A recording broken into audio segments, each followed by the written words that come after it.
నమ్మకంతో బాలకృష్ణ హృదయాల్లో దూరిపోయారా? నమ్మకంగా ఏ పని చెప్పినా దాన్ని నెరవేరుస్తాడనే ఉద్దేశంతో ఆయన నన్ను చేరదీయడం జరిగింది. అంటే మీరు కేవలం సినిమాల ద్వారానే బాలకృష్ణకు దగ్గర అయ్యారా లేకపోతే ఎట్లా? నా తమ్ముడు గౌస్ మదీన్ మేర భాయ్ అని చెప్పి అందరికీ. అంటే మీరు అభిమాన సంఘాల నుంచి ఏ విధంగా రాజకీయాల వైపు వచ్చారు? తెలుగుదేశం పార్టీలో ఏదో ఒక పదవిలో నేను కంటిన్యూ ఉండడం జరిగింది. చైర్మన్ కావడానికి కూడా చాలా మీరు ఇబ్బందులు పడాల్సి వచ్చింది కదా? బాలకృష్ణ గారు లేదు, ఖచ్చితంగా నాకు నమ్మకం ఉంది, నాతో 25 ఏళ్ళ నుంచి ట్రావెల్ చేస్తున్నాడు, నాకు ఆ నమ్మకం ఉందనే ఉద్దేశంతో ఆయన చెప్పారు.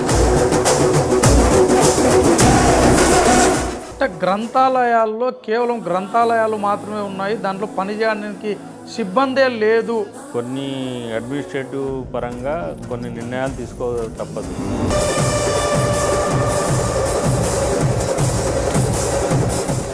గ్రంథాలయ సెక్రటరీకి మీకు విభేదాలు ఏంటి మరి అప్పట్లో? అనంతపురం జిల్లాలో గ్రంథాలయాలు అంటే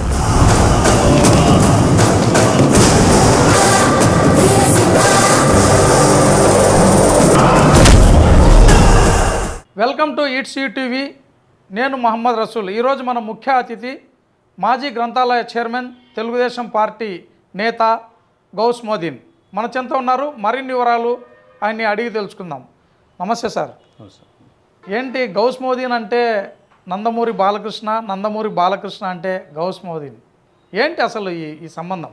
అంటే బాలకృష్ణ గారితో నేను దాదాపు 30 సంవత్సరాలు జర్నీ చేస్తున్నాను కాబట్టి బాలకృష్ణ గారితో ఆయనతో ఉంటే నేను ఎనీ టైం కలిసి తిరుగుతుంటాను కాబట్టి, అలాగే ఎన్బికే ఫ్యాన్ జిల్లా అధ్యక్షుడిగా దాదాపు 35 సంవత్సరాల నుంచి ఉన్నాను కాబట్టి ఆ విధంగా, అలాగే గ్రంథాలయ చైర్మన్గా పనిచేసినప్పుడు ఆయన బాలకృష్ణ గారు ఆ రోజు గ్రంథాలయ చైర్మన్ ఇప్పించారు కాబట్టి ప్రతి ఒక్కరికి గౌస్ అంటేనే బాలకృష్ణ అనే విధంగా ప్రతి ఒక్కరు గౌస్ అంటే ఎవరప్ప అంటే ఎన్బికే ఫ్యాన్స్ అదే గౌస్ అప్ప అనే విధంగా చెప్పడం జరుగుతుంది.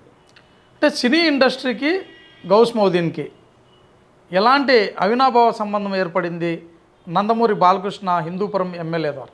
అంటే నేను చిన్నప్పటి నుంచి తెలిసినప్పటి నుంచి నేను బాలకృష్ణ గారి అభిమానిని కాబట్టి ఆయనతో కలిసి ఒక ఫోటో తీసుకోవాలి అనేదే నా యాంబిషన్గా ఉండేది.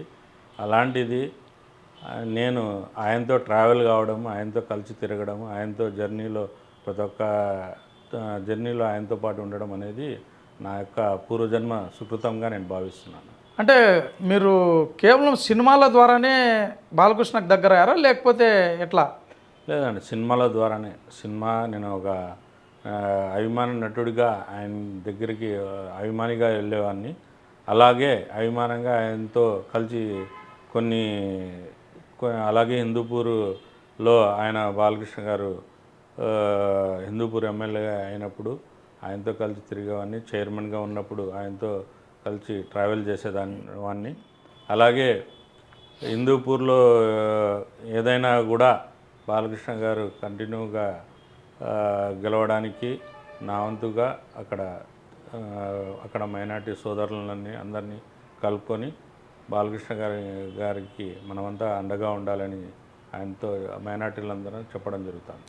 చాలామంది బాలకృష్ణకు అభిమానులు ఉంటారు.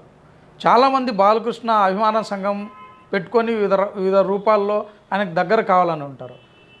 గౌస్ మోదీనే ఎందుకు దగ్గర అయ్యారు బాలకృష్ణకి? అంటే ఒకటే అండి, అది నా అదృష్టంగా భావిస్తున్నాను. ఎందుకంటే ఆయన ఏ పని చెప్పినా, ఆయన ఏ పని చెప్పినా చేసేవాడిని. ఆయనతో నమ్మకం కలిగించుకోవడం అనేది నా అదృష్టం. ఎందుకంటే ఆయన ఏం చెప్తే పని చేసేవాడినిగా ఉంటూ, ఆయనతో ఏ పని చెప్తే దాన్ని తూచా తప్పకుండా పాటించేవాడిని. అలాగే ఆయన బాలకృష్ణ గారు కూడా నన్ను ఒక తమ్ముడిగా ఎవరి దగ్గరికి వెళ్ళినా కూడా ఒక తమ్మునిగా, నా తమ్ముడు గౌస్ మదీన్ మేర భాయ్ అని చెప్పి అందరికీ పరిచయం చేస్తూ ఈరోజు ఒక అభిమానికి ఒక గొప్ప గౌరవాన్ని బాలకృష్ణ గారు ఇవ్వడం జరిగింది. అంటే మీరు బాలకృష్ణ అభిమాన సంఘం జిల్లా అధ్యక్షుడయ్యారా? ఫస్ట్ ఎలాంటి పోస్టులు మీరు నిర్వహించారు? నేను ఫస్ట్ ఎన్బికే ఫ్యాన్స్ టౌన్ ప్రెసిడెంట్గా ఉండేవాడిని. తర్వాత జిల్లా అధ్యక్షునిగా చేయడం జరిగింది. ఆ జిల్లా అధ్యక్షునిగా కంటిన్యూ అవుతూనే ఇప్పటికీ ప్రజెంట్ కంటిన్యూగానే ఉన్నా. అంటే మీరు అభిమాన సంఘాల నుంచి ఏ విధంగా రాజకీయాల వైపు వచ్చారు? రాజకీయాలు అంటే ప్రధానంగా తెలుగుదేశం పార్టీ అధికారంలోకి వచ్చిన తర్వాత మీరు అనంతపురం జిల్లా గ్రంథాలయ సంస్థ చైర్మన్ అయ్యారు. దానికి చైర్మన్ కావడానికి కూడా చాలా మీరు ఇబ్బందులు పడాల్సి వచ్చింది కదా. నేను ఎన్బికే ఫ్యాన్స్లోనే ఉంటూ అలాగే నేను 1998లోనే తెలుగు యువత పట్టణ కార్యదర్శిగా నేను ఉండడం జరిగింది. అప్పటి నుంచి వివిధ హోదాలు తెలుగుదేశం పార్టీ పట్టణ ప్రచారదర్శిగా, మైనార్టీ జిల్లా ప్రధాన కార్యదర్శిగా, అలాగే తెలుగుదేశం పార్టీ ఇప్పుడు మైనార్టీ సెల్ జనరల్ సెక్రటరీగా, అలాగే కమలాపురం అబ్జర్వర్గా, ఇలా ఒకటి కంటిన్యూ తెలుగుదేశం పార్టీలో ఏదో ఒక పదవిలో నేను కంటిన్యూ ఉండడం జరిగింది. అలాగే ఉంటున్నప్పుడే బాలకృష్ణ గారు గ్రంథాలయ చైర్మన్గా ఇవ్వాలి అని అనుకున్నప్పుడు ఆయన నన్ను రెఫర్ చేయడం జరిగింది.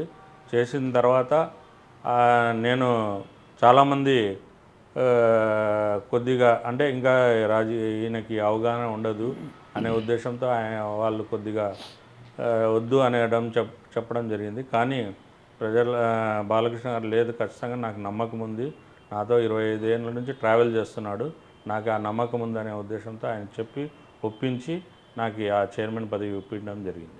రాజకీయాల కంటే ముందు ఒక సన్నివేశం నాకు గుర్తుంది, మీతో నేను చూసిన సన్నివేశం. బాలకృష్ణ సినిమా విషయంలో గొడవ జరిగి మీకు చిరంజీవి విమాన సంఘానికి మిమ్మల్ని జైల్లో వేశారు అనంతపురం 2 టౌన్లో. ఎందుకనేది అది అప్పుడు చెన్నకేశవరెడ్డి ఇందిరా సమయంలో అది ఒక ఇన్సిడెంట్. అంటే అప్పుడు అభిమానులందరూ ఏదో చిన్న గొడవపడి రాజీ చేయడానికి అనే ఉద్దేశంతో వచ్చినప్పుడు అప్పుడు సిఐ గారు అందరూ వచ్చి అరెస్ట్ చేయడం జరిగింది. అరెస్ట్ చేసిన తర్వాత సబ్ జైలుకి కోర్టుకి సబ్మిట్ చేయడం జరిగింది. తర్వాత మళ్ళీ రిలీజ్ చేయడం జరిగింది. సో అదే మీకు మలుపు తిప్పిందా బాలకృష్ణని దగ్గర చేయడానికి? లేదు, నేను ఇంతవరకు బాలకృష్ణ గారితో నేను ఇలాంటి చాలా సమస్యలు ఫ్యాన్స్గా ఉన్నప్పుడు ఒకటి కాదు సబ్ జైలుకి వెళ్ళడం జరిగింది. చాలా టైంలో పోలీస్ వాళ్ళు పిలిపించి ఇట్లా పద్ధతి కాదు, ఎవరో అభిమానులు బాలకృష్ణకి వేల మంది లక్షల మంది అభిమానులు ఉంటారు, ఏదో చిన్న విషయం జరిగినా మమ్మల్ని పిలిపించి ఇది అట్లా కాదని చెప్పేటప్పుడు నేను ఏ రోజు కానీ నేను ఇట్లా జైల్లో పడాననేది కానీ ఇట్లా స్టేషన్లో తిరుగుతాను ఏ రోజు బాలకృష్ణ గారికి చెప్పలేదు, ఇప్పటికి కూడా చెప్పలేదు. కానీ ఆయన తెలుసుకున్నారో ఏదో నాకైతే తెలియదు. కానీ మనం ఏ పని చేస్తే వీడు ఖచ్చితంగా చేస్తున్నాడు, నమ్మకంగా ఏ పని చెప్పినా దాన్ని నెరవేరుస్తాడనే ఉద్దేశంతో ఆయన నన్ను చేరదీయడం జరిగింది. అంటే నమ్మకంతో బాలకృష్ణ హృదయాల్లో దూరిపోయారా?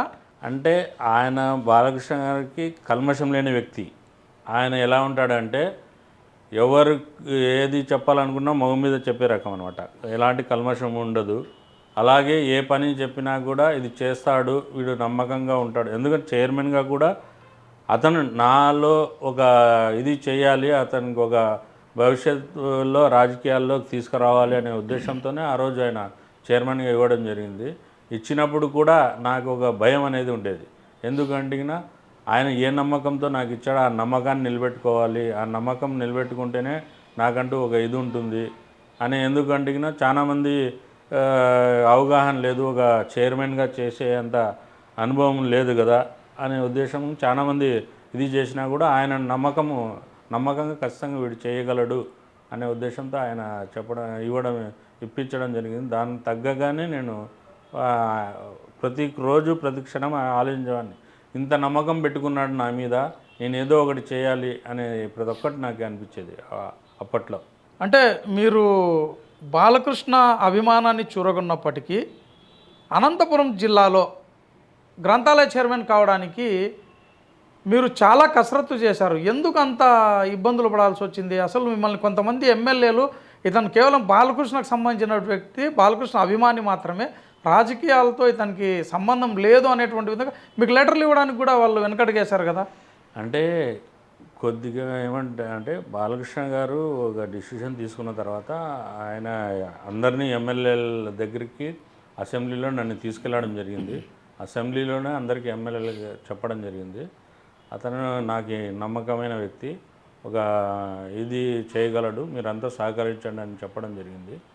తర్వాత అందరూ సహకరించడం సహకరించిన తర్వాతే మనకి చైర్మన్ ఇవ్వడం జరిగింది. అయితే కళ్యాణదుర్గం ఎమ్మెల్యేగా ఉన్న హనుమంతరాయ చౌదరి నేరుగా మీ మొహం పైనే చెప్పారు కదా నేను లెటర్ ఇనని చెప్పి. అంటే ఆయన ఏం చెప్పారంటే, నేను ఆల్రెడీ ఒకరికి లెటర్ ఇచ్చానమ్మా, నేను లెటర్ ఇచ్చాను, నేను ఇచ్చిన వ్యక్తి మళ్ళీ నేను రేపొద్దున లెటర్ ఇచ్చి తర్వాత మళ్ళీ మీకు చెప్తే బాగుండదు, నేను పెద్దోన్నప్ప కొద్ది వయసులో, దయచేసి అర్థం చేసుకో అని చెప్పడం జరిగింది. సర్లేండి సార్, అదే విషయం నేను బాలకృష్ణ గారికి చెప్తాను అనడం జరిగింది. మిగతా వాళ్ళందరూ లెటర్లు ఇవ్వడం జరిగింది. ఇప్పటికీ నా దగ్గర సంతకాలు పెట్టినారు, అంతా మొత్తం జిల్లాలో ఉండే ఎమ్మెల్యేలు, మినిస్టర్లు అంతా సంతకాలు పెట్టిండేది నాకు ఉన్నింది. లెటర్ ఇప్పటికీ నా దగ్గర ఉంది. ఇలా బాలకృష్ణ అభిమాన సంఘం నేతగా తెలుగుదేశం పార్టీలో పనిచేస్తూ మీరు గ్రంథాలయ చైర్మన్ గతంలో అయ్యారు. మరి గ్రంథాలయ సంస్థ అధ్యక్షుడిగా గతంలో మీరు ఏం చేశారు? ఇప్పుడు నేను ఒకటి గ్రంథాలయ చైర్మన్గా దాదాపు నేను 14వ చైర్మన్, గతంలో 13 మంది పనిచేయడం జరిగింది. ఈ అసలు గ్రంథాలయంలో ఎలా మనం అభివృద్ధి చేయాలి ఏమి అనే అవగాహన చేసుకోవడానికి నాకు మినిమం ఒక 5-6 నెలలు పట్టింది. ఇంకోటి విచిత్రం ఏమంటే, నాకు సంస్థలో పోతేనే వెంటనే ఒక నెలకే నెక్స్ట్ మంత్ సార్ జీతాలు లేవు సార్, ఎట్లా సార్ అనే పరిస్థితి ఉండింది ఆ రోజు. అంటే రాష్ట్రంలో అత్యంత తక్కువగా బడ్జెట్ ఉండే సంస్థ అనంతపురం జిల్లా గ్రంథాలయ సంస్థ. అలాంటి పరిస్థితి ఉండే నాకు ఏది అర్థం కావట్లే కొన్న పరిస్థితి. అప్పుడు కొంతమంది అధికారులు నన్ను ఈసారి ఏ విధంగా చేయాలి, ఏం చేయాలి అని అడిగినప్పుడు, ఆ రోజు నా కోనాశీధర్ గారు, కలెక్టర్ గారు ఉన్నారు, ఆయన నన్ను సరే ఫస్ట్ నీకు అవగాహన తెచ్చుకోవాలంటే సంస్థల జిల్లాలో ఉండే గ్రంథాలయాలు విజిట్ చేస్తే అక్కడ సమస్య ఏముంది, ఆ సమస్యలు ఫస్ట్ తెలుసుకుంటే దాన్ని ఏ విధంగా సమస్యని మనము కంప్లీట్ చేద్దామనే ఆలోచన వస్తుంది నీకు. అసలు ఈ సంస్థ ఎట్లుంది, ఈ గ్రంథాలు ఎట్లున్నాయి, గ్రౌండ్ లెవెల్లో ఏ విధంగా పనిచేస్తున్నాయి, ఇవన్నీ తెలుసుకుంటే ఫస్ట్ మీకు అవగాహన వస్తుంది, తర్వాత మీరు ఏం చేయాలనేది మీకే వస్తుంది అని చెప్పి ఆయన సలహా ఇవ్వడంతో జిల్లాలో ఉండే గ్రంథాలంతా విజిట్ చేయడం జరిగింది. విజిట్ చేసే సమయంలో సంస్థకి సెస్ అనేది ఉంటుంది, ఆ సంస్థ సెస్ ద్వారా గ్రంథాలయ అభివృద్ధి చేసుకోవచ్చు అనేది ఉన్నప్పుడు 22 సంవత్సరాలలో పెండింగ్గా ఉన్న గ్రంథాలయ సెస్ని నేను ఆ రోజు అందరితో ఎమ్మెల్యేలతోనూ అందరితోనూ వెంటబడి వసూలు చేసి దాదాపు 7 కోట్ల రూపాయలు వసూలు చేయడం జరిగింది. దానివల్లనే ఈ సంస్థలో గ్రంథాలయంలో ఒక డిజిటల్ లైబ్రరీ అనేది ఏపీ తెలంగాణలో ఎక్కడ లేదు. ఆర్డిటి వారు మంచు ఫెర్రర్ గారు ముఖ్యంగా ఆ రోజు వారు ముందరికి రావడంతో, 1-2 తూర్లు పోయి వాళ్ళకి రిక్వెస్ట్ చేయడంతో వాళ్ళు ఆర్డిటి సంస్థ ముందర రావడము, ఒక తెరిచిన పుస్తకంలో గ్రంథాలయంలో తెరిచిన పుస్తకంలోకి వెళ్తున్నట్లు, పుస్తకం చదవడానికి వెళ్తున్నట్లు ఒక నమూనాతో ఆ డిజిటల్ లైబ్రరీని నిర్మించడం జరిగింది. అది ఏపీ తెలంగాణలో ఫస్ట్ డిజిటల్ లైబ్రరీ. ఆ లైబ్రరీలో కూడా మొత్తం సిస్టమ్స్ అయితేనేమి, స్కానర్ అయితేనేమి, ప్రతి ఒక్కటి ఆర్డిటి వారి సహకారంతోనే అది నెరవేర్చడం జరిగింది. అది ఇంకోటి ఏమంటే, ఎండాకాలంలో 4 degrees Celsius తక్కువగా ఉండడానికి ఆ పెళ్ళని కూడా బెంగళూరు నుంచి తీసుకొని వచ్చి ఇక్కడ అది వాడడం జరిగింది. ఇదంతా అంటే గ్రంథాలయాల్లో గౌస్ మార్క్ను వేశారంటారు అని నేను అనుకుంటాను కదా, ప్రజలు అంటున్నారు ఇప్పటివరకు ఎవరు చేయలేని విధంగా మీరు చేశారు అనేది. ఎందుకంటే దాదాపు నేను చైర్మన్గా ఉన్నప్పుడు దాదాపు 14 గ్రంథాలయాన్ని నిర్మించడం జరిగింది, భవనాలు కట్టించడం జరిగింది, సెస్ కలెక్ట్ చేయడం జరిగింది, పుస్తక హుండీ అని కొత్తగా ఒక స్కీమ్ని పెట్టడం జరిగింది. అంటే పాత పుస్తకాలు గ్రంథాలయాలకు ఇవ్వండి, దాని ద్వారా పేదలకు మేము ఫ్రీగా ఇస్తాము అని ఒక పుస్తక హుండీ అని పెట్టడం జరిగింది. గ్రూప్ 1, గ్రూప్ 2, గ్రూప్ 3 వాళ్ళకు ఫ్రీ కోచింగ్ ఇవ్వడం జరిగింది. అది దాదాపు 52 రోజులు నా సొంత డబ్బులతో ఆ రోజు భోజన వసతి కూడా ఏర్పాటు చేయడం జరిగింది. అలాగే దాదాపు దాంట్లో 60 మందికి ఉద్యోగాలు రావడం జరిగింది. అదొక నా జీవితంలో గొప్పగా నేను చెప్పుకునే ఒక ఘట్టం ఏమనిందంటే, ఆ group 1, group 2, group 3 free coaching వల్ల 60 మందికి ఉద్యోగాలు వచ్చాయని వాళ్ళు తీసుకొని వచ్చి ఇంటికాడ వెతుక్కుంటూ వచ్చి నాకు వాళ్ళు వచ్చి చెప్పడం అనేది, స్వీట్ బాక్స్ ఇచ్చి చెప్పడం అనేది చాలా ఆనందకరమైనది.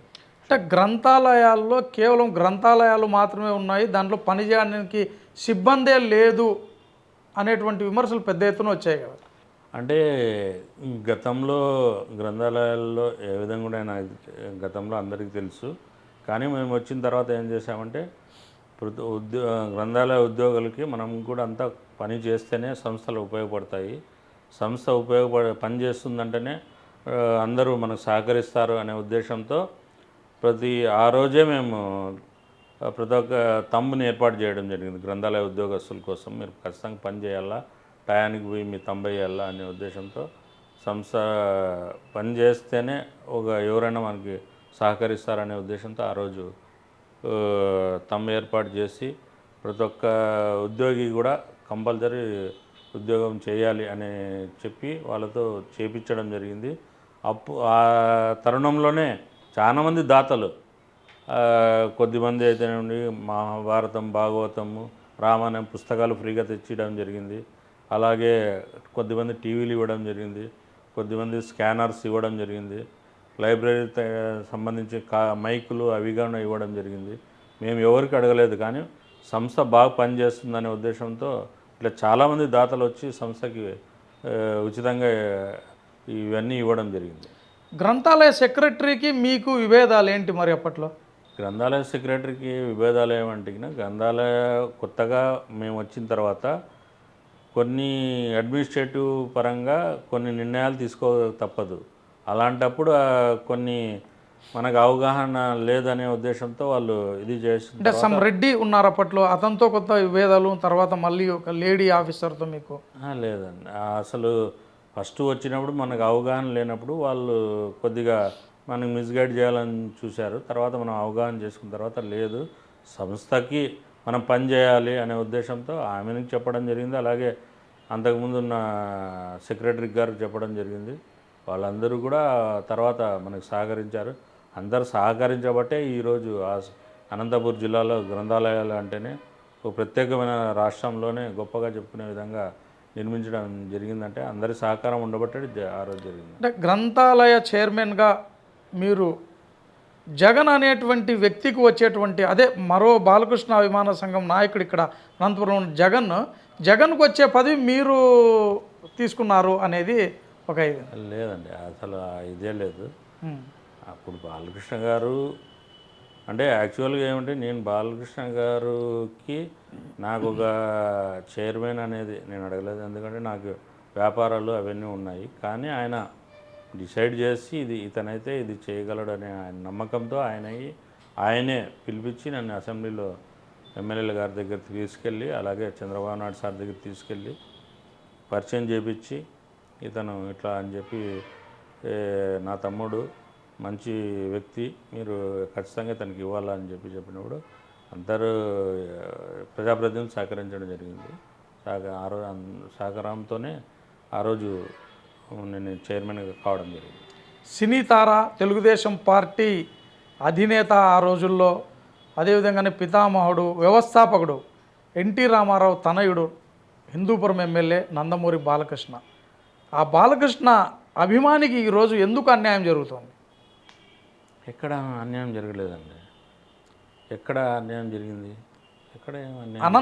అనంతపురం నగరం అంటే మైనారిటీలు, ముస్లిం మైనారిటీలు దాదాపుగా 50,000కు పైచిలకు 60,000 దాకా ఓట్లు ఉన్నటువంటి గౌస్కి టికెట్ ఎందుకు లేదు మరి? లేదండి, ఆ రోజు టికెట్ విషయంలో అందరూ చేయడం జరిగింది. ఆ రోజు మాట్లాడిన తర్వాత ఖచ్చితంగా ఆ రోజు లోకేష్ బాబు అయితేనేమి చంద్రబాబు నాయుడు సార్ గారు మాటిచ్చారు, ఖచ్చితంగా తెలుగుదేశం పార్టీ అధికారం వచ్చినప్పుడు మీకు న్యాయం జరుగుతుందని చెప్పారు. ఖచ్చితంగా వాళ్ళు న్యాయం చేస్తారని నేను భావిస్తున్నాను. అంటే మొత్తం రాజకీయాలన్నీ కూడా ఒకవైపు డబ్బు, మరోవైపు పలుకుబడి, ఈ రెండిటి మధ్యనే రాజకీయాలు ఒక తూకంలా ఉన్నాయి. ఆ తూకం మీ దగ్గర లేదా? లేదండి, అదేం లేదు. నాకు వ్యాపారాలు ఉన్నాయి, బెంగళూరులో వ్యాపారాలు చేస్తుంటాను. అలాగే మాకు అగ్రికల్చర్ నేను ఒక రైతు బిడ్డని. అంటే మీరు రైతుగా కూడా ఎప్పుడన్నా చేశారా? రైతు చేశాను, పారబట్టాను, నీళ్లు కట్టాను, శనక్కాయ చెట్లకి నీళ్లు కనిపెట్టడం జరిగింది. అంటే మల్లారెడ్డి గారు చెప్పినట్టు పాలు పితికాను, పూలు అమ్మాను, కట్టెలు అమ్మాను అన్నట్టు. అట్లా కాదు, నేనంటే మాకు ముందు నుంచి జిరాయితీ అంటే వ్యవసాయ కుటుంబం. అది మా కుటుంబం పేరు వ్యవసాయ కుటుంబం. జిరాత్ అంటేనే వ్యవసాయం. మా కుటుంబమే వ్యవసాయ కుటుంబము. ఆ రోజు మేము అంటే అక్కడ ఊర్లో నేను చదువుకున్నప్పుడులో పోయి ఫ్రెండ్స్తో అంతా కలిసిపోయినప్పుడు చెనిక్కట్టికి కానీ దాంట్లోకి నీళ్లు కట్టేవన్నీ కానీ అప్పుడు చేయడం జరిగింది. అంటే ఎక్కడ మీరు అనంతపూర్ కదా? నా సొంత ఊరు కల్లూరు ఆర్ఎస్. కల్లూరు ఆర్ఎస్లో ఇప్పటికి భూములు ఉన్నాయి. పామిడి దగ్గర. పాముడి దగ్గర ఇప్పటికి భూములు ఉన్నాయి. అక్కడే మా ఆస్తులన్నీ కూడా అక్కడే ఉన్నాయి. అప్పుడు 3 నెలలకు ఒత్తురు పోయి అక్కడ ఇప్పుడు తోట అంతకుముందు ఇది కానీ అన్ని తోట ఉంది. ఇప్పుడు 3 నెలలకు ఒత్తురు పోయి చూసుకొని వస్తూ ఉంటాం. అంటే బాలకృష్ణ అభిమానులు అంటే మాస్ ఫాలోయింగ్ అంటే మీరు ఎంతవరకు చదివారు? మాస్ ఫాలోయింగ్లో ఏమన్నా చదువు సంధ్య ఏంటి అసలు? లేదు, నేను డిగ్రీ చదివాను. కల్లూరులో నేను చదవడం, పామిడిలో ఇంటర్ చదివాను. ఓపెన్ యూనివర్సిటీలో ఎస్కే యూనివర్సిటీలో డిగ్రీ చదవడం జరిగింది. తర్వాత బిజినెస్ వైపు వెళ్ళారా, మరి రాజకీయం వైపు వచ్చారా? నేను ఫస్ట్ బిజినెస్. ఏం వ్యాపారం చేస్తారు? నేను ఐరన్ బిజినెస్ దాదాపు 35 ఇయర్స్ నుంచి బిజినెస్ ఉంది. నా దాదాపు 3 షాపులు ఉన్నాయి. నాకు Ghouse iron mart, Ghouse steel traders అని, గౌస్ పెయింట్స్ అండ్ హార్డ్వేర్స్ అని 3 షాపులు ఉన్నాయి. ఆ 3 కూడా నేను నిర్వహించడం జరుగుతుంది. అలాగే వ్యాపారాలు బెంగళూరులో చేయడం జరుగుతుంది. ఈ అనంతపూర్లో కూడా వ్యాపారం చేస్తుంటాం. సో అలాంటి గౌస్ మహమ్మద్కి గ్రంథాలయ చైర్మన్ ఇచ్చి బాలకృష్ణ ప్రోత్సహించారు. గ్రంథాలయాలను జిల్లా వ్యాప్తంగా తీర్చిదిద్దామంటున్నారు. ఒక మోడల్ గ్రంథాలయాన్ని అనంతపురంలో నిర్మించామంటున్నారు. ఇంత అభివృద్ధి చేసినటువంటి గౌస్కి ఎమ్మెల్యే టికెట్ రాకపోవడం పైన అసలు మీరు మదనపడ్డారా ఏమన్నా? లేదండి, దాని విషయంలో ప్రయత్నాలు అయితే చేయడం జరిగింది. ప్రయత్నాలు అయితే ఆ రోజు అందరూ కొద్దిమంది నాయకులు, బాలకృష్ణ గారు అందరూ చెప్పడం జరిగింది. చాలామంది కొద్దిమంది మిత్రులు సహకారంతోనే ఆ రోజు కలవడం జరిగింది. వారు ఖచ్చితంగా మీకు న్యాయం చేస్తామని చెప్పడం జరిగింది. కానీ ఈక్వేషన్స్లో వల్ల చేంజ్ అయింది. కానీ పార్టీ నిర్ణయానికి కట్టుబడి ఉన్నాం. పార్టీ ఏదైతే ఆ రోజు నిర్ణయం ఆ పార్టీ నిర్ణయానికి కట్టుబడి ఉన్నాం. ఆ నిర్ణయంతోనే అనంతపూర్లో ఇచ్చిన అభ్యర్థికి గెలుపు కృషి చేయడం జరిగింది. అలాగే జిల్లాలో 10 నియోజకవర్గాల్లో మైనార్టీలు మీటింగ్ పెట్టడం జరిగింది. షరీఫ్ గారు రావడం జరిగింది. 4 రోజులు కంటిన్యూగా 2 జిల్లాల్లో కూడా మైనార్టీ మీటింగ్లు పెట్టి తెలుగుదేశం పార్టీ అభివృద్ధికి విజయానికి మేము కృషి చేయడం జరిగింది. అయితే ఇంత కృషి చేసామంటున్నారు, మైనారిటీలు మీటింగ్ పెట్టారు. ఇది ఖచ్చితంగా మైనారిటీ సీట్ అనంతపురము. అయితే మొత్తం కోట్ల రూపాయల డబ్బుల వ్యవహారాలతోనే సీట్లు ఇచ్చారు అనేటువంటి చర్చ జరిగినప్పుడు గౌస్ దగ్గర డబ్బు లేదు, అందుకే టికెట్ రాలేదు అనే ఒక చర్చ కూడా నడిచింది. లేదండి, అదేం లేదు. కానీ రాజకీయాలు ఏమంటే ఈక్వేషన్స్ ఉంటాయి. అప్పుడు కొన్ని రాయలసీమలో కొన్ని మైనార్టీలకి ఇవ్వాలనే ఉద్దేశంతో ఆ రోజు మైనార్టీ సీటు మదనపల్లిలోను, అలాగే గుంటూరు, అలాగే నంద్యాలలో మైనార్టీలకి ఇవ్వడం జరిగింది. ఆ రోజుతోనే అప్పుడు కొద్దిగా ఈక్వేషన్ చేంజ్ అయినాయి. నెక్స్ట్ మీకు న్యాయం చేస్తామని ఆ రోజు చెప్పడం జరిగింది. అందుకోసం ఆ రోజు మేము పార్టీ చంద్రబాబు నాయుడు సార్, లోకేష్ బాబు గారు ఆ రోజు ఏదైతే చెప్పారో దానికి నేను సరే సార్ మీరు నాకు న్యాయం చేయండి అనే ఉద్దేశంతో నేను చెప్పి బయటికి రావడం జరిగింది. సార్ డబ్బే ప్రధానం అన్నప్పుడు ఆ రోజు మీరు ఎంత సిద్ధంగా పెట్టుకున్నారు జోబులో? ఒకటండి, రాజకీయాల్లో డబ్బే ప్రధానం కాదు, ప్రజలకు సేవ చేయాలనేదే ప్రధానం. ప్రజల్లో సేవ చేస్తూ ఉంటే ఏదో ఒక రోజు రాజకీయాల్లో ప్రజలు ఈయనకి ఖచ్చితంగా ఇవ్వాలి అన్నప్పుడు ఖచ్చితంగా ప్రజలలో నుంచి వచ్చిన వ్యక్తికి ఖచ్చితంగా పార్టీ గుర్తిస్తుంది. అంటే జోబులో అయితే సిద్ధంగా ఉన్నాయి అట్లయితే మీకు? అంటే అన్నీ ప్రజల్లో ఎట్లుంటాయంటే మీరు డబ్బు అనే విధంగా కన్నా ప్రజలకి వీళ్ళు చేయగలరా, వీళ్ళు గతంలో వీళ్ళు ఏ విధంగా పనిచేసినారు, వీళ్ళకు పార్టీకి పదవి ఇస్తే వీళ్ళు ఈ పదవికి న్యాయం చేయగలరా, ఇవన్నీ ఆలోచన చేస్తే పార్టీ నిర్ణయం తీసుకుంటుంది. ఏదేమైనా పార్టీ నిర్ణయానికి మనం కట్టుబడి ఉన్నాం. పార్టీ నిర్ణయానికి కట్టుబడి ఉన్నారు. ఇప్పటికే 16 నెలల కాలం అయిపోయింది. అనంతపురం నగరం అంటే ఒకవైపు బలిజ సామాజిక వర్గం, మరోవైపు ముస్లిం సామాజిక వర్గం. అత్యధిక ఓట్లు దాదాపుగా 60,000 ఓట్లు ఉన్నాయి. ఇలాంటి నేపథ్యంలో 16 నెలలు అయినప్పటికీ ఎమ్మెల్యే టికెట్ మిస్ అయినా మరో రకంగా మీకు ఇంకా న్యాయం జరగలేదే?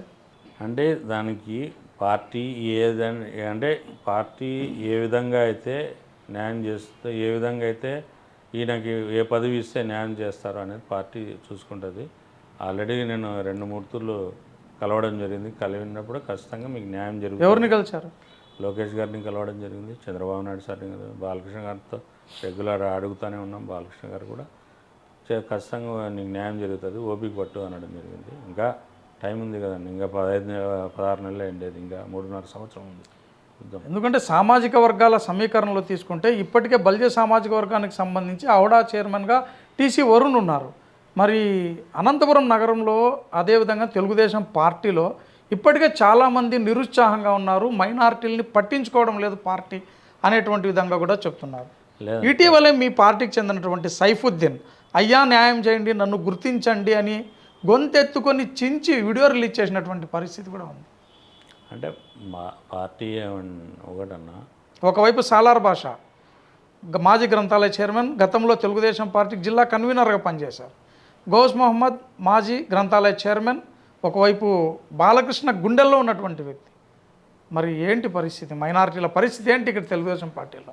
ఖచ్చితంగా పార్టీ ఖచ్చితంగా న్యాయం చేస్తుంది. ఎందుకంటే పార్టీ కోసం 5 ఏళ్ళు కష్టపడ్డారు, కేసులు పెట్టించుకున్నారు. కేసులు మేము కానీ కేసులు పెట్టించుకున్నాము, అన్నీ ఉన్నాయి కాబట్టి పార్టీ ఖచ్చితంగా న్యాయం చేస్తుంది. అందరికీ అతనికి కూడా చెప్పడం జరిగింది, ఓపిక పట్టు, పార్టీ ఏ విధంగా అందరికీ అకామినేషన్ చేయాలనేది చూస్తుంది కాబట్టి ఓపిక పట్టు అని కూడా మేము కూడా అతనికి చెప్పడం జరిగింది. మరి ఎందుకు మీరు ఇటీవల మైనారిటీల సమావేశం పెట్టారు చర్చించేందుకు? మైనార్టీల సమావేశం ఏం పెట్టలేదండి. మైనార్టీలు అందరూ ఒకటిగా కూర్చొని తర్వాత పార్టీ అధికారం వచ్చిన తర్వాత కూర్చోవడం జరిగింది. కూర్చొని అందరూ మాట్లాడుకోవడం జరిగింది. మనమంతా పార్టీకి రాయల్టీగా ఉందాం, పార్టీ ఇది ఉంది, మున్సిపల్ ఎలక్షన్స్ వస్తున్నాయి, మనమంతా కలిసికట్టుగా పార్టీ నిర్ణయానికి కట్టుబడి ఉండాలి, పార్టీ ఖచ్చితంగా అందరికీ న్యాయం చేస్తుంది, ఓపిక పట్టండి అని చెప్పడం జరిగింది. ఎందుకంటే మార్కెట్ యార్డ్ అని మీరు ఆశగా ఉన్నారు. మార్కెట్ యార్డ్ అనేది ఏదో బల్లా పల్లవి అనో లేకపోతే గంగారామనో లేవు ఇలా రకరకాలైన పేర్లు వినిపిస్తున్నాయి కదా, మీకు దానిపైన ఆశలు ఉన్నాయి? ఎందుకంటే మీరు రైతు బిడ్డని అన్నారు, తర్వాత నాకు పొలాలు ఉన్నాయని అన్నారు. నేనైతే మార్కెట్ యార్డ్ గురించి నేను ఆలోచన పెట్టుకోలేదు. పార్టీ ఏది ఇవ్వాలా అనేది పార్టీ డిసైడ్ చేస్తుంది, కానీ నేనైతే ఆ ఆలోచన పెట్టుకోదు. పార్టీ ఏది డిసైడ్ చేస్తుందో అన్నప్పుడు దాని పార్టీ నేను కట్టుబడి ఉంటాము. ఒకటి, పార్టీ కోసం పనిచేసేటప్పుడు ఖచ్చితంగా ఎప్పుడవుతారు అకామిడేట్ జరుగుతుంది. ఎందుకంటే రాజ్యసభ సైఫుల్లా గారు ఇంట్లో ఉన్నా కూడా పార్టీ గుర్తించి ఆ రోజు ఆయనకి రాజ్యసభ ఇవ్వడం జరిగింది. పార్టీకి ఖచ్చితంగా వాళ్ళ కుటుంబానికి కూడా అన్యాయమే జరిగింది కదా. అప్పట్లో రహమతుల్లా చనిపోయాడు, సూసైడ్ చేసుకుని చనిపోయాడు. తర్వాత వాళ్ళ కుటుంబానికి అప్పటి నుంచి ఇప్పటిదాకా ఎలాంటి పదవి లేదు.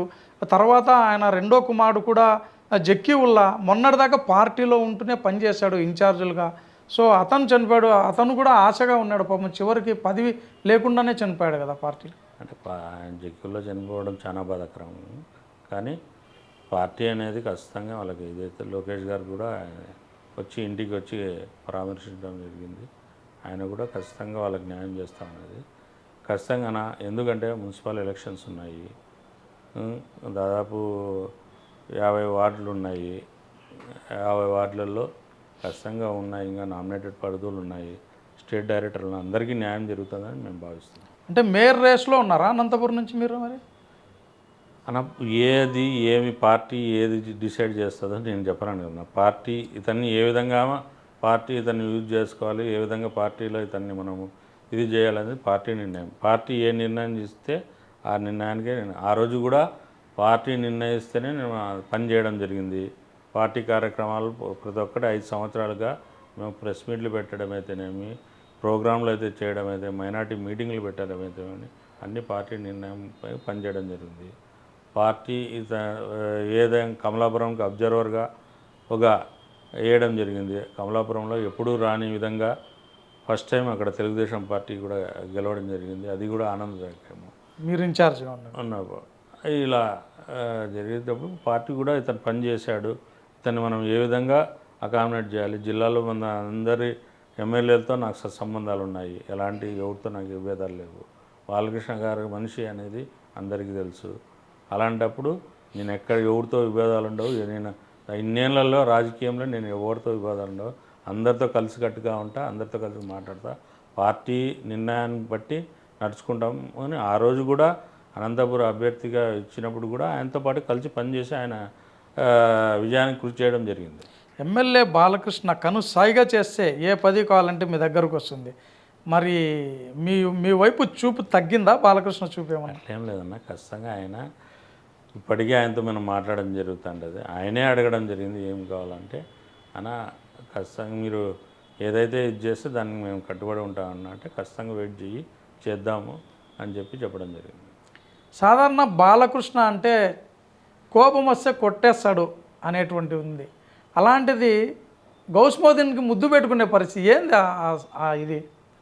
అంటే ఒకటన్నా, బాలకృష్ణ గారు కొడతారు అనేది చాలా సందర్భాలు హిందూపూర్లో కొట్టారు 2-3 సార్లు. అంటే ఒకటి, కొద్దిమంది ఆయనకి అభిమానులు కొద్దిమంది ఉంటారు, కొద్దిగా మీద పడడం అయితేనేమి, ఎందుకంటే ఆయన్ని కాళ్ళు తొక్కడం అయితేనేమి, ఆయనకి ఆల్రెడీ కాలుకి కొద్దిగా ఇది అయింది, సర్జరీ అయింది, మీద పడడం అయితేనేమి, పక్కన ఉన్న మహిళలు ఉంటారు వాళ్ళని దూసుకొని వచ్చి వాళ్ళని దొబ్బేయడం, ఇలాంటివన్నీ చేసినప్పుడు ఆయనకి ఆవేశం అనేది ఉంటుంది. ఆయన ఆవేశం ఉండే చోటే అభిమానం ఉంటుంది. ఆయన ఎంత దగ్గరగా తీసుకుంటారనేది ప్రజలందరికీ తెలుసు. ఆయన కొట్టడం ఏంటి, ఒక ఎమ్మెల్యేగా ఒక నేతగా? ఇంకోటి అభిమానులపైన చేయి చూసుకోవడం ఏంటి? ఇంకోటి, అభిమానులు అనేవాడు ఎవరు కూడా బాలకృష్ణ గారు కొట్టారు అని ఫీల్ అయ్యేది అంటూ ఏముండదు. అభిమానం అంటే అలాగే ఉంటుంది. ఒక అభిమానిగా నేను ఎందుకంటానంటే, బాలకృష్ణ గారితో నేను ఫోటో తీసుకోవడానికి నాకు 5 ఏళ్ళు పట్టింది ఆయనతో కలవడానికి. అవునా?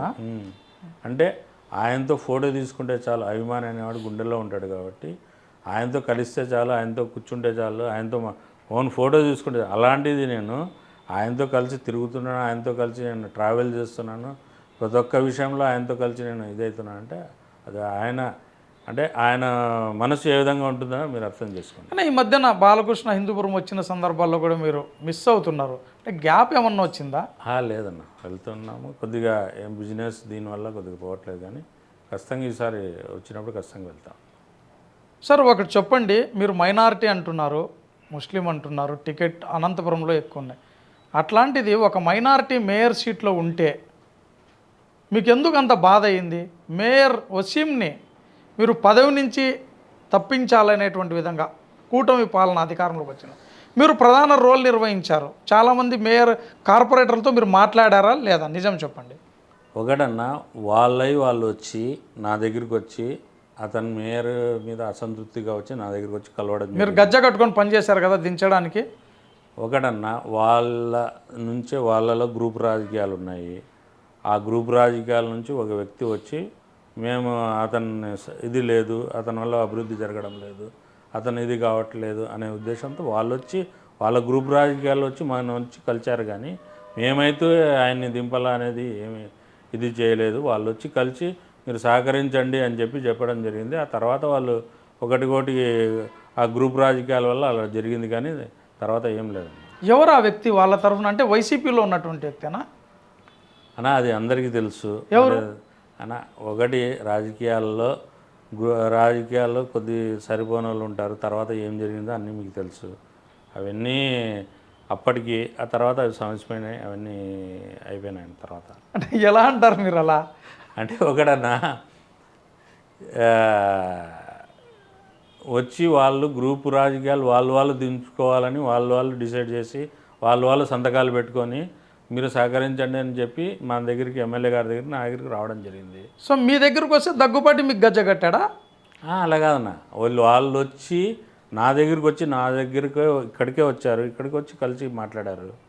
పార్టీ మేము మారుతాము, పార్టీలో అక్కడ వైసీపీలో మాకు ఇది లేదు, సరే ఆలోచిద్దామని చెప్పాము, అంతవరకు జరిగింది. ఎందుకంటే అనంతపురంలో ముస్లింలకు టికెట్ ఇవ్వాలి, ఎవరికి టికెట్ ఇచ్చినా మేము గెలిపించుకుంటామని చాలా సందర్భాల్లో, ఎన్నికలు వచ్చిన ప్రతి సందర్భాల్లో మీటింగ్లు పెడతారు. మీరు అందరూ కలుస్తారు, అన్ని పార్టీలకు అతీతంగా అనేటువంటి ఒక పిలిపిచ్చి కలుస్తారు. అట్లాంటిది మీరు మేయర్ని దించడానికి ప్రయత్నం చేశారు, ఫెయిల్ అయ్యారా లేదా? అసలు అది దించాలనేది తాటే లేనప్పుడు ఫెయిల్ అయ్యేది ఎందుకు? ఇప్పుడే చెప్పారు కదా, వాళ్ళు వచ్చి దింపుతాము సహకరించండి అన్నారు. తర్వాత వాళ్ళే ఇదైనారు, మా దగ్గర మేమేమి దింపాలని. మరి మీరు సహకారం అందించారా? వీళ్ళు అందిలేదు, మేమేం పట్టించుకోలేదు కాబట్టి అట్లే ఉన్నాడు ఆయన. వాళ్ళు వచ్చి వాళ్ళ గ్రూప్ రాజకీయాల్లో వచ్చి మా దగ్గరికి వచ్చారు, కానీ మేమైతే ఎవరి దగ్గర పోలేదు కదా. తర్వాత మేము పట్టించుకోలేదు, వాళ్ళందుకు వాళ్ళు ఇదైపోయారు. దించాలని ఆ థాట్ కానీ లేదు. మొత్తం పైన అసలు రాజకీయ భవిష్యత్ ఏంటి గౌస్? ఎందుకంటే ఒక ఒక ఇది ఉంది, అనంతపురం గ్రంథాలయ చైర్మన్గా పనిచేసినటువంటి వారు ఎవరు కూడా ఇప్పటిదాకా ఎమ్మెల్యేలు కాలేదు అనేటువంటిది ఒక చర్చ ఉంది. దాన్ని బ్రేక్ చేస్తారా మీరు భవిష్యత్తులో అయినా? అనా మనకి ఏది రాసి పెడితే అది జరుగుతుంది. రాజకీయాల్లో ఏది చెప్పలేము. కానీ మనము ఒకటి మనకి ఇచ్చిన బాధ్యతను మనం నిర్వర్తించాము. మనం అది ఏ విధంగా నిర్వర్తించామనేది ప్రజలందరికీ తెలుసు, పార్టీకి తెలుసు, లోకేష్ గారికి తెలుసు, బాలకృష్ణ గారికి తెలుసు, చంద్రబాబు నాయుడు సార్కి తెలుసు. మీరే చూశారు ఎంతమంది మినిస్టర్లు వచ్చారు ఆ గ్రంథాలయాలు చూడడానికి. మనం ఇచ్చిన బాధ్యత మనం సక్రమంగా నిర్వహిస్తాము. పార్టీ కూడా ఇతను ఇది ఇస్తే నిర్వర్తిస్తాడని పార్టీ భావిస్తే నాకు ఆ పదవి పార్టీ ఇస్తుంది. ఒకవైపు సామాజిక సమీకరణాల్లో మైనారిటీలకు పూర్తిగా ఇప్పుడు అన్యాయం జరిగింది. మరి మీరు చేసేటువంటి ప్రతిపాదనలు ఏమున్నాయి మరి అధినేతల దగ్గర? అధినేత దగ్గరికి ఏముండదన్న, పార్టీ నిర్ణయం, పార్టీ మేము పనిచేస్తాం, పార్టీకి నిర్ణయం చూడండి మాకు ఏదో ఒకటి అకామిడేషన్ చేయండి అని అడగడం జరుగుతుంది. పార్టీ కూడా ఖచ్చితంగా న్యాయం చేస్తాము, ఓపిక చూడండి అంటున్నారు. చూద్దాం పార్టీ ఏం నిర్ణయం. మీరు గ్రంథాలయ చైర్మన్గా పనిచేసిన సందర్భాల్లో కూడా సిబ్బందితో కొంత అవినీతికి పాల్పడ్డారనే విమర్శలు ఉన్నాయి. ట్రాన్స్ఫర్లకు సంబంధించి కొన్ని సందర్భాల్లో పోస్టు ఫిలప్ చేసేటువంటి సందర్భాలు. నేను చైర్మన్గా ఉన్నప్పుడు ఏ పోస్టు ఫిలప్ చేయలేదన్న. ఒక్క పోస్ట్ కూడా ఫిలప్ చేయలేదు.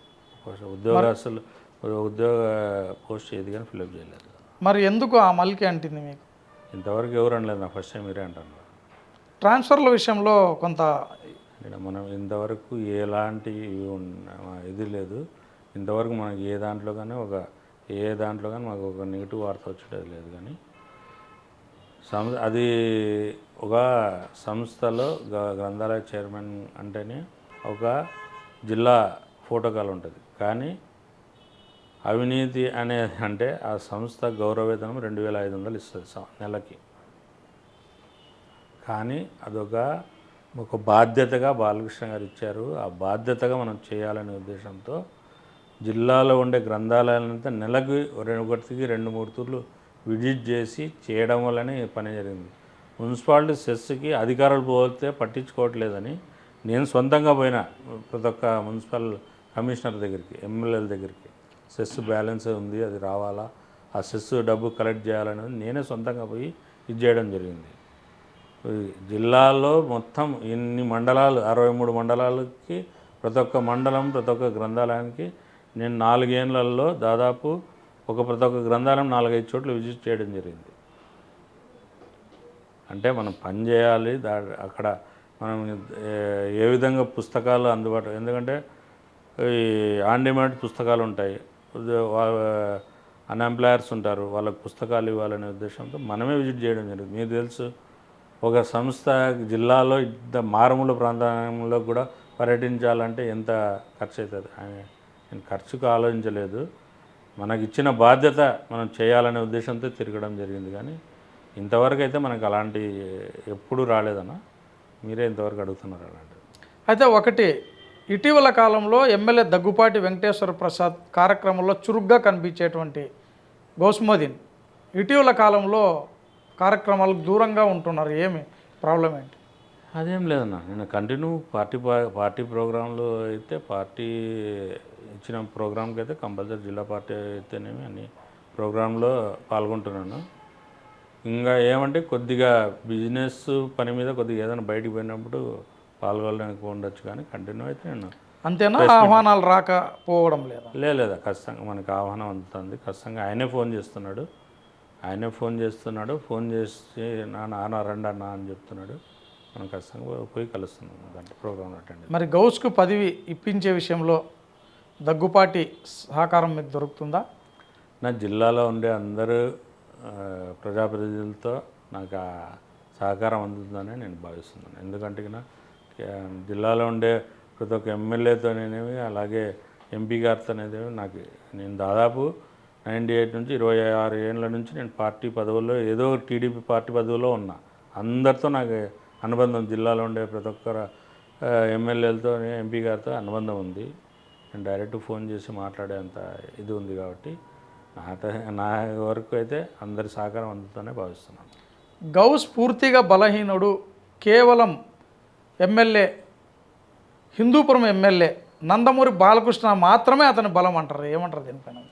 ఆ బలహీనత ప్రజల్లో నేను చెప్తున్నాను, నేను ప్రచారాలు పోయినప్పుడు ప్రజలే నన్ను గౌసన్న మీ నుంచి లబ్ధి పొందినాము, మీ నుంచి మీరు ఇచ్చిన లెటర్ వల్ల క్యాన్సర్ మా ట్రీట్మెంట్ జరిగింది, బసవతారక క్యాన్సర్ హాస్పిటల్కి కొన్ని వేల మందికి నేను ఉచితంగా బాలకృష్ణ గారి సహకారంతో నేను లెటర్లు ఇవ్వడం జరుగుతుంది. అలాగే సంవత్సరం దాదాపు రంజాన్ నెలలో ప్రతి సంవత్సరం దాదాపు 20 ఏళ్ళ నుంచి నేను పేద ముస్లింలకు చీరలు పంపిణీ చేయడం జరుగుతుంది. అలాగే మిలాదున్ నబీ అప్పుడు కూడా ముస్లింలకు అయితే ప్రత్యేక విందు ఏర్పాటు చేయడం జరుగుతుంది. అలాగే నా తోచినంత బాలకృష్ణ ఫ్యాన్స్కి అయితేనేమి, అలాగే జిల్లాలో ఎక్కడైనా కూడా నా వంతు నా చేతనంతా సాయం చేస్తూ ప్రజలకు అందుబాటులో ఉంటాను. ఏ సమస్య వచ్చినా కూడా నేను వాళ్ళని తీసుకుంటాం కాబట్టే ఆ రోజు నన్ను పార్టీ గుర్తించి నన్ను టికెట్ విషయంలో నన్ను కన్సిడర్ చేసిందనేది కూడా నేను భావిస్తున్నాను. అంటే ఇటీవల ముస్లిం మైనారిటీలని పార్టీ పట్టించుకోవడం లేదు అనేటువంటి విధంగా గగ్గోలు పెడుతున్నారు అందరూ. అన్నా ఇప్పుడే చెప్పాను కదన్నా, పార్టీ అనేది పనిచేశారు, వాళ్ళు అడగడంలో తప్పు లేదు. ఖచ్చితంగా పార్టీ అయితే ఆ కాంబినేషన్ ఏ విధంగా చేస్తుంది అనేది ఆలోచిస్తూ ఉంటుంది. కాబట్టి ఖచ్చితంగా ఓపిక పట్టాలన్న, రాజకీయాల్లో ఓపిక పట్టాలి, ఖచ్చితంగా న్యాయం జరుగుతుందని నేను భావిస్తున్నాను. అంటే ఒకటేంటి, అనంతపురంలో తెలుగుదేశం పార్టీ నేతలపైన కేసులు నమోదవుతున్నాయని ఇటీవల కొంతమంది నాయకులు ఆందోళన వ్యక్తం చేశారు. 1 టౌన్ పోలీస్ స్టేషన్లో కానీ ఎందుకు కార్యకర్తలు పార్టీ కోసం పనిచేసినటువంటి నాయకులపైన కేసులు నమోదవుతున్నాయి? 1 టౌన్ పోలీస్ స్టేషన్ కొంతమంది లీడర్లపైన కేసులు నమోదయ్యాయి కదా 1 టౌన్లో. అలాంటిదేమో నాకు దృష్టికి అయితే రాలేదన్నా, వస్తే నేను దాన్ని కనుక్కుంటా. నాకైతే ఆ దృష్టికి అయితే రాలేదు. సరే, మీరు ఏ పదవిలో ఆసీనులు కాబోతున్నారు త్వరలో? అసలు ఎక్స్పెక్టేషన్ ఉందా మీకు? అది పార్టీ నిర్ణయిస్తుందన్న. చంద్రబాబు నాయుడు సార్ గారు అయితేనేమి, లోకేష్ గారు, అలాగే నందమూరి బాలకృష్ణ గారు, మా అన్నయ్య గారు, అలాగే జిల్లాలో ఉండే ప్రజాప్రతినిధులందరూ వాళ్ళు ఏవైతే గౌస్ అయితే న్యాయం చేస్తారు. ఎందుకంటే వాళ్ళకి తెలుసు గౌస్ అయితే ప్రతిపక్షంలో ఉన్నాక ఏ విధంగా పనిచేశాడు, పార్టీ పదవుల్లో ఏ విధంగా పనిచేశారు, అలాగే చైర్మన్గా ఉన్నప్పుడు ఏ విధంగా పనిచేశారు అనేది అందరికీ తెలుసు. కాబట్టి పార్టీ ఖచ్చితంగా వారు న్యాయం చేస్తారని నేను భావిస్తాను. మైనారిటీ సంక్షేమ శాఖ మీకు వస్తుందని ఒక చర్చ ఉంది. అది నా దృష్టికి అయితే రాలేదన్న ఇంతవరకు. పార్టీ అయితే ఏదో ఇస్తారు చేస్తారు అనేది నేను భావిస్తున్నాను, కానీ ఏదనేది నా దృష్టికి అయితే రాలేదన్న ఇంతవరకు. మీరు చాలా సందర్భాల్లో వైఎస్ఆర్సీపీ పార్టీ పైన నిప్పులు చెరిగారు. ఈ రాష్ట్రాన్ని నష్టాల పాలు చేశారని, అధోగతి పాలు చేశారని. అదే ఈరోజు తెలుగుదేశం పార్టీ కూటమి పాలనలో విచ్చలవిడిగా మద్యం విక్రయాలు జరుగుతున్నాయి అనేటువంటి విమర్శలు పూర్తి స్థాయిలో ఉన్నాయి. మద్యం ర్యాకెట్ జరిగింది, దాని వెనకలంతా టీడీపీనే ఉంది అనేటువంటి విధంగా చెప్పు. అదే డైవర్షన్ పాలిటిక్స్ నడిపే విధంగా టీడీపీ వ్యవహరిస్తుందని ఇటీవల అరెస్టుల సందర్భంగా వాళ్ళు విమర్శిస్తున్నారు. అన్న 5 సంవత్సరాలు చూశారు, ప్రజలంతా చూశారు. లిక్కర్ గురించి ఏ రోజు కూడా క్యాష్ తప్ప ఫోన్పేనే తీసుకోకుండా ఓన్లీ క్యాష్ ట్రాన్సాక్షన్ చేసి అవినీతి చేసి ఎంతమంది ఆ రోజు ఏంటి బ్రాండ్స్గా ఏమో మనకు తెలియదు, ఏదో బ్రాండ్స్ బూమ్ బూమ్ అని, ఎండెడో బ్రాండ్స్ అని ఏదో చెప్పే అలాంటి బ్రాండ్స్ తీసుకొని వచ్చి ఎన్నో వేల మందికి ఆ రోజు హెల్త్ ఇష్యూస్ రావడం జరిగింది. దానికి కారణం ఆ రోజు జగన్మోహన్ రెడ్డి కదా. అది తెలిసే కదన్న అసలు ఏ బ్రాండు దొరకదు అని చెప్పి చాలామంది కూడా ఏంటంటో వచ్చే బ్రాండ్లు తీసుకుని ఎంతోమంది హెల్త్ ఇష్యూస్ తెచ్చుకున్నారు. ఆ రోజు జగన్మోహన్ రెడ్డి గారు చేసిన దానికే ప్రజలు ఆ రోజు అతని గుణపాఠం చెప్పి 11 సీట్లు ఇవ్వడం జరిగింది. అయితే ఇటీవల తెలుగుదేశం పార్టీ నేతలే అరెస్ట్ అయ్యారు కదా లిక్కర్ స్కామ్ వెనకల. అవును, ఇప్పుడు అరెస్ట్ అయిన వైసీపీ వాళ్ళు ఆడుతున్న నాటకం. ఎందుకంటే వైసీపీ వాళ్ళని ఆల్రెడీ అరెస్ట్ చేయడం జరిగింది. లిక్కర్ స్కామ్లో ఎంతమంది అరెస్ట్ అవుతున్నారు, దాన్ని డైవర్ట్ చేయడం దానికి వేరే వ్యక్తి జనార్దన్ రావు వాళ్ళందరూ మీ పార్టీలో ఉండి అరెస్ట్ అయ్యారు కదా. జనార్దన్ రావు పార్టీలో లేడన్నా. మీకు జనార్దన్ రావు అనే టీడీపీ పార్టీలో లేడు, రాంగ్ ఏదో వచ్చారు. మొన్న కడప జిల్లా దీంట్లో అరెస్ట్ అయ్యారు కదా ఉమ్మడి కడప జిల్లా ఉన్నటువంటి సందర్భంలో. జనార్దన్ రావు ఫోటో నా అంతా వచ్చి ఫోటోలు దిగుతారన్న, ఫోటోలు దిగిన వాళ్ళంతా టీడీపీ వాళ్ళని. జగన్తో కలిసి తిరిగాడు, ఆయన ఇది చేశారు. ఆయన ఎప్పుడో ఆ ఫోటోని తీసుకుని వచ్చి ఆయన టీడీపీ వాడని ఏ విధంగా చెప్తారన్న? అది సరైన ఇది కాదు. ఎందుకంటే మామూలుగా ఎవరైనా వచ్చినప్పుడు ఒక విఐపితో ఫోటోలు అంతా దిగుతారు, అతనికి ఏ పార్టీ ఏమనేది ఎవరు చూసుకోరు. అలాంటి పరిస్థితిలో ఫోటో దిగి దాన్ని టీడీపీ అని అంటగడితే ఎలాగన్నా?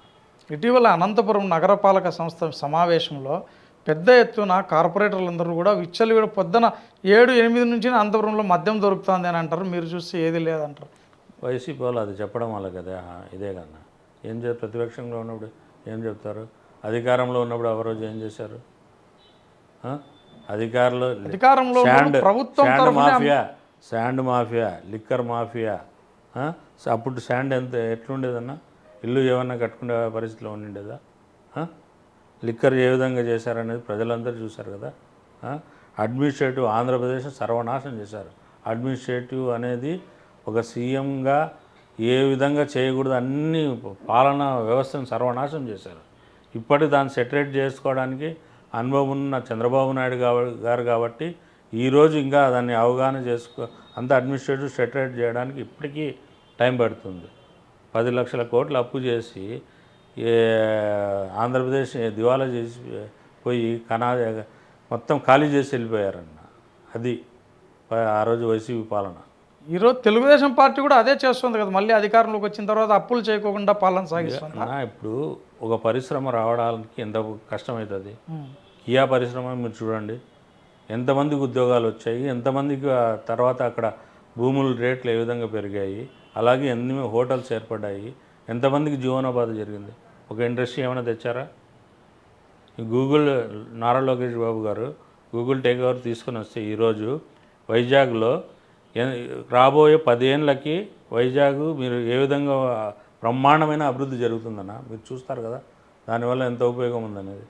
ఎన్ని ఇండస్ట్రీస్లో వస్తున్నాయి ఇప్పుడు. అంతెందుకన్నా ఉద్యోగాలకి నారా లోకేష్ బాబు గారు డిఎస్సి 16,700 మందికి డిఎస్సి ఇచ్చారు. కానిస్టేబుల్ ఫిలప్ చేశారు. గతంలో 5 ఏళ్ళలో ఒకరికైనా ఉద్యోగాలు ఎవరికైనా ఇచ్చారా? అవన్నీ ఉన్నాయన్న. ఒకటి పాలన అంతా ఇప్పుడు గాడిలో పడుతుంది. రాబోయే 3.5 సంవత్సరంలో ఇంకా ఆంధ్రప్రదేశ్ అభివృద్ధి జరుగుతుందని ఖచ్చితంగా ప్రజలైతే ఏ నమ్మకంతో అయితే చంద్రబాబు నాయుడు గారిని సీఎం చేశారో ఆ నమ్మకం ఖచ్చితంగా నిలబెట్టుకుంటామని. ఇప్పటికే మీ పైన ఉద్యోగస్తులు కారాలు మిరియాలు నూరుతున్నారు, మాకు రావాల్సినటువంటి ఎలాంటి బెనిఫిట్స్ ఇవ్వలేదు అనేటువంటి విధంగా మీరు ఏ విధంగా అన్న? గతంలో ఉద్యోగస్తులు ఏం చేశారో ప్రతి ఒక్కరికి తెలుసు, ప్రతి ఒక్క ఉద్యోగికి తెలుసు. లిక్కర్ షాపుల దగ్గర నిలబెట్టారు వాళ్ళని. ఏ విధంగా బాత్రూంలు క్లీన్ చేసే దగ్గర నిలబెట్టారు. ఇంత దారుణమైన చేశారు ఉద్యోగస్తుల్ని. ఈరోజు ఉద్యోగస్తులకి ప్రతి ఒక్కరికి కరెక్ట్గా 5వ తేదీ లోపల జీతాలు పడుతున్నాయి. గతంలో ఉద్యోగస్తులకి జీతాలు వచ్చేటివే 15వ తేదీ 20వ తేదీ అయినా జీతాలు వచ్చేది. మొన్ననే ఒక డిఏ ఇవ్వడం కూడా జరిగింది కదా అన్న. ఒక సర్వనాశనమైన 5 డిఏలు రావాలంటే ఒకటేదో ఇచ్చినట్టు. అవును, గతంలో డిఏలే ఇవ్వలేదు కదన్నా. రిటైర్మెంట్ బెనిఫిట్స్ తీసుకోకుండా మేము ఇంటికి పోతున్నామని గగ్గోలు పెడుతున్నారు అన్న. ఒకటన్నా, గతంలో ఏం జరిగిందో ప్రతి ఒక్క ఉద్యోగస్తు తెలుసు అన్న. ఉద్యోగస్తులకి ప్రతి ఒక్కరికి తెలుసు చంద్రబాబు నాయుడు వస్తే ఏ విధంగా ఉంటుంది, గతంలో ఏ విధంగా ఉంది అనేది ప్రతి ఒక్కటి ఉద్యోగస్తులకు తెలుసు. కాబట్టే ఎమ్మెల్సీ ఎలక్షన్లో మీరు చూశారు, భూమిరెడ్డి రామగోపాల్ రెడ్డికి అయితేనేమి 3 ఎమ్మెల్సీలు జరిగితే, శ్రీకాంత్ గారికి అయితేనేమి 3 చోట్ల రాయలసీమలో అది ఆ రోజు ఆయన భూమిరెడ్డి రామగోపాల్ రెడ్డిని గెలిపించడం జరిగింది. అవధి ఉద్యోగస్తులు అందరూ కూడా ఏకతాటిపై రావడంతోనే ఆ రోజు ఎలక్షన్లోకి గెలవడం జరిగిందన్న. ఇప్పటికే చాలా మున్సిపాలిటీలో ఆందోళన వ్యక్తం చేస్తున్నారు, మాకు బెనిఫిట్స్ రావట్లేదని. అదేవిధంగానే ఉద్యోగస్తులందరూ కూడా ఒకవైపు పిహెచ్సిల్లో వాళ్ళు ఆందోళనకు దిగినటువంటి పరిస్థితి కదా. మరి మీరు వచ్చి వాళ్ళకు చేస్తున్నటువంటిది ఏంది అనేది ప్రశ్నిస్తున్నారు వాళ్ళు. మొన్ననే ఉద్యోగ సంఘం నాయకులందరూ చంద్రబాబు నాయుడుతో కలవడం జరిగిందన్న.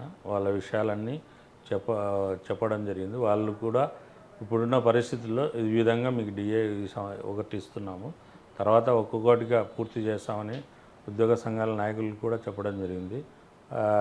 వాళ్ళు కూడా తెలుసు కాబట్టి గతంలో ఎట్లుంది ఇప్పుడు ఎట్లుంది తెలుసు కాబట్టి వాళ్ళు కూడా సహకరిస్తున్నారు. మీ అభిమాన నేత ఎమ్మెల్యే నందమూరి బాలకృష్ణ ఇలాకాలో రిపోర్టర్ల పైన కూడా దాడులు చేస్తున్నారంటే తెలుగుదేశం పార్టీ నేతలు, పరిస్థితి శాంతి భద్రతల పరిస్థితి ఎక్కడికి పోతుంది మరి? హిందూపూర్లో లాంగ్ ఆర్డర్ విషయంలో బాలకృష్ణ గారు ఎంత స్ట్రిక్ట్గా ఉంటారో అనేది తెలుసు. గతంలో ఎప్పటికీ కానీ ఒకరికి ఫోన్ చేసి అతన్ని ఇది చేయనేది ఏముండదు. ఒక అభిమానిగా నందమూరి బాలకృష్ణ అభిమానిగా మీరు ఆయన దృష్టికి తీసుకుపోతారా, ఏం చెప్తారు? అంటే ఇంకోటన్నా, ఆయన ఎట్లా ఉంటారంటే రూల్ ప్రకారం ప్రతి ఒక్క అధికారి మీరు కనుక్కోండి, రూల్ ప్రకారం ఏ విధంగా ఉంటే ఆ విధంగా చేయండి అంటారు. ఎవరైనా కూడా అలాంటిది ఏదైనా చేస్తే ఖచ్చితంగా అతనిపైన చర్య తీసుకోండి అనేది ఉంటుంది. కానీ రూల్కి వ్యతిరేకంగా ఏ రోజు కూడా ఆయన బాలకృష్ణ గారు ఒకరికి ఫోన్ చేసి చెప్పడం అనేది ఇంతవరకు జరగబోదు కూడా. అది నాకు తెలుసు, ఎందుకంటే ఆయన దగ్గర నేను ఉంటాను కాబట్టి ఆయన క్రమశిక్షణగా ఏ విధంగా ఉంటుంది అనేది నిమిషం కూడా ఒక ముహూర్తం పెడితే ఒక నిమిషం కూడా లేట్ కాకుండా కరెక్ట్ టైంకి ఆయన ఉంటాడు. అంత పంచువాలిటీగా అంత క్రమశిక్షణగా ఉంటాడు ఆయన. అలాంటిది ఖచ్చితంగా అది ఏదైనా జరిగింటే ఖచ్చితంగా మన మీద చర్య ఖచ్చితంగా ఉంటుందన్న. ఏదన్నా అభివృద్ధి జరుగుతుందా హిందూపురంలో అభిమానాన్ని? అవును నేత మీరు ఒకటి అభివృద్ధి జరగకపోతే కంటిన్యూ 3 తూర్లు ఎలా అయితే ఆయన ఎన్నుకుంటారన్న? కొన్ని దశాబ్దాలుగా 40 ఏళ్ళలో నీటి సమస్య ఉంటే 234 కోట్లతో ఆయన నీటిని తీసుకొని వచ్చిండేది. హిందూపూర్లో ఏ విధంగా ఉంటే మేము బాలకృష్ణతో ఎనీ టైం ఉంటాంటాను కదన్నా, ఉండేటప్పుడు మేము వచ్చేటప్పుడు బిందెలతో నిరసన తెలిపేవాళ్ళు. నేను అనుకునేవాడిని ఎప్పుడు ఈ నీటి సమస్య నెరవేరుస్తుంది, ఎప్పుడు ఇదవుతుంది అని. ఆయన మనసులో ఏముందో ఏమో, ఎట్లా ప్రతి ఒక్కరు నీటి ట్యాంకర్లతో ఇంటికి తోలుకునేవాళ్ళు. అలాంటి పరిస్థితి ఎట్లా చేస్తారు ఏం లేదంటే ఆయన కంకరం కట్టుకొని వాటర్ గొల్లబల్లి నుంచి తీసుకొని వచ్చి ఈరోజు డ్రింకింగ్ వాటర్ ప్రతి ఒక్కరికి దినం వాటర్ వస్తుందంటే అది బాలకృష్ణ గారు ఇది చేయడమే. దాదాపు గతంలో 2014 నుంచి 19 వరకు 2500 కోట్ల రూపాయలతో అభివృద్ధి జరగడం జరిగింది. ఒక మార్కెట్ అయితేనేమి, హాస్పిటల్ అయితేనేమి, రోడ్స్ అయితేనేమి, అలాగే ఇది తుమ్కుంట చెక్ పోస్ట్ నుంచి సిరా వరకు 380 కోట్ల రోడ్ అయితేనేమి, ఒకటి కాదన్న రోడ్లు. ఆ విధంగా రోడ్లు ఇప్పటికి మారుమూల ప్రాంతాల్లో కానీ ఇప్పటికీ రోడ్లు మ్యాక్సిమం రోడ్లన్నీ కంప్లీట్ చేయడం జరిగింది. అంటే హిందూపురంలో ఈ రోజుకి మార్కు రాజకీయాలు చేస్తున్న నందమూరి కుటుంబం ప్రజలకు సమస్య వస్తే ఎవరికి చెప్పుకోవాలా, ఎవరి దగ్గరికి పోవాలా అనే ఆందోళనలో మాత్రం ప్రజలు ఉన్నారు. హిందూపూర్లో బాలకృష్ణ గారు ఎక్కడున్నా కూడా హిందూపూర్ గురించి ఆలోచిస్తారు. మీకు చిన్న ఉదాహరణ, కరోనా టైంలో ఒక వ్యక్తి మెసేజ్ పెడితే ఆయన మెసేజ్కి రిప్లై ఇచ్చి అతనికి సంబంధించినది మొత్తం హాస్పిటల్ నుంచి నేనే తీసుకొని పోయి ఇచ్చాను హిందూపూర్లో. ఆయన ఫోన్ చేసి హిందూపూర్ వెళ్తున్నావు కదా తీసుకొని పోయి అక్కడ ఇవ్వు అని చెప్పి. అంటే కరోనా టైంలో ఒక వ్యక్తి చాలా ఇబ్బందిగా ఉన్నాయి, ఇంజెక్షన్స్ చాలా కాస్ట్లీ అని అన్నప్పుడు ఒక మెసేజ్, ఒక పాప మెసేజ్ పెడితే దానికే రిప్లై ఇచ్చి ఆయన స్పందించడం జరుగుతుంది. హిందూపురం గురించి ఆయనకి ఎంత, హిందూపురం అంటే ఆయనకి ఎంత ఇష్టం అనేది ప్రజలకు అందరికీ తెలుసన్న. ఎందుకంటే ఆయన హిందూపూర్లోనే వచ్చినప్పుడల్లా హిందూపూర్లోనే ఉంటారు. అలాగే హిందూపూర్లో వచ్చినప్పుడు ఇండ్లు అక్కడే ఉంది కాబట్టి ప్రజలందరూ కూడా సమస్య ఏదైనా కూడా అక్కడ వచ్చి ఇవ్వడం జరుగుతుంది. ఆయనే కూడా ఏదైనా అర్జీలు ఉంటే ఆయనే తీసుకోవడం కూడా జరుగుతుంది. మరి ఎందుకని ఇటీవల కల్తీ కళ్ళు రాజ్యం వెళ్ళింది? అక్కడ దాదాపుగా 10-15 మంది హాస్పిటల్ పాలయ్యారు. మీరు గమనించారా? ఇటీవల కల్తీ కళ్ళు తాగి దాదాపుగా పిచ్చి చేష్టలు చేసి వివరించారు. ఇటీవల జస్ట్ 1 వీక్ 10 డేస్ క్రితం. అతని దృష్టికి పోదా? బాలకృష్ణ ఎమ్మెల్యే దృష్టికి వెళ్ళదా ఇది? ఇంకోటన్నా, మీకు అది ఇది ఒక మీకు మిస్టేక్ వచ్చింది. ఎందుకంటే నేను కనుక్కున్నాను, వాళ్ళు చెవులూరు తర్వాత పరిగి ప్రాంత భాషలో హాస్పిటలైజ్డ్ అయ్యారు. అక్కడ గతంలో మందు కలిపే వాళ్ళంట, వాళ్ళు సీరియస్గా కలపకూడదు అని చెప్పడం వల్ల వాళ్ళకు ఆ గతంలో మందు కలిపి ఉండడం వల్ల ఈ గతం నుంచి అది మందు కలపకపోవడం వల్ల ఇది వచ్చింది అని చెప్పి మెడికల్ రిపోర్ట్లో మీరు తీసుకోండి, హాస్పిటల్లో మెడికల్ రిపోర్ట్ ఉంది. కల్తీ మందు తాగి దాని నుంచి ఇప్పుడు మా ఏది కలపకూడదు అన్నప్పుడు ఇది వచ్చింది అని చెప్పి మెడికల్ హాస్పిటల్లో చెప్పడం జరిగింది. నేను కనుక్కున్నాను అన్నది. అంటే రిపోర్ట్లు మరి వచ్చాయా దానిపైన? వచ్చాయి మెడికల్ రిపోర్ట్ ఉంది, కావాలంటే మీకు పంపిస్తాను. బాలకృష్ణ బలంతో మీరు అనంతపురం మేయర్ అయ్యే అవకాశాలు ఏమన్నా ఉన్నాయా? అన్న బాలకృష్ణ గారు నాకు ఆయనే మాకు అన్నయ్య. ఒకటి ఏమన్నా పార్టీ నిర్ణయం, బాలకృష్ణ గారి సహకారం, ఏదైతే మాకి పార్టీ నిర్ణయిస్తుందో ఆ పార్టీ ఏదైతే మనకి కేటాయిస్తుందో దానికి కట్టుబడి ఉంటాను. థ్యాంక్ యూ సార్, నమస్తే. ఇది అనంతపురం మాజీ గ్రంథాలయ చైర్మన్ గౌస్ మొహద్దీన్ యొక్క అంతరంగం.